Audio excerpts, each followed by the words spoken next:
Welcome to our channel. Today we how to install GitLab with GitHub detailed guide step by step clearly. To begin the installation of GitLab, ensure your system meets the necessary requirements. Start by accessing your terminal or command line interface.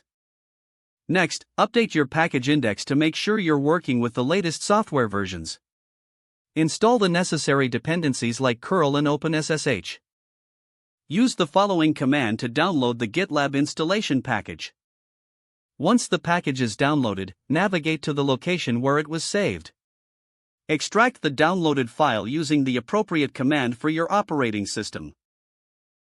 Follow the prompts to configure GitLab with your desired settings. After the initial configuration, start the GitLab services.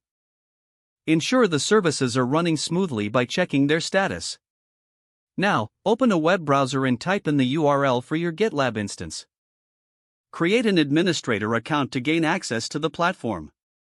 After logging in, navigate to the Settings section. From there, link your GitHub account to GitLab for easy integration. Authorize GitLab to access your GitHub repositories. Confirm that the connection is successful by checking the integration settings. To verify everything is working, try importing a repository from GitHub into GitLab. Make any necessary adjustments in the settings for optimal performance. Finally, familiarize yourself with the GitLab dashboard for efficient project management. Now you are ready to use GitLab integrated with GitHub to manage your repositories.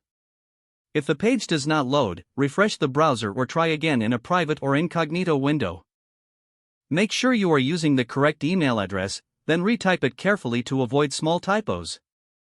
If your password is not accepted, use the reset option and create a new strong password you can remember. Check your spam folder for verification or security emails, then complete any requested confirmation steps.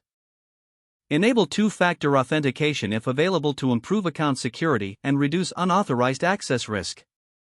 After signing in, review your profile details so your contact information and settings are accurate and current.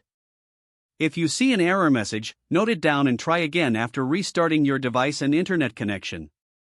Log out when you finish, especially on shared devices, to keep your account and payment information secure. Don't forget to like this video and subscribe to our channel for more step-by-step tech guides.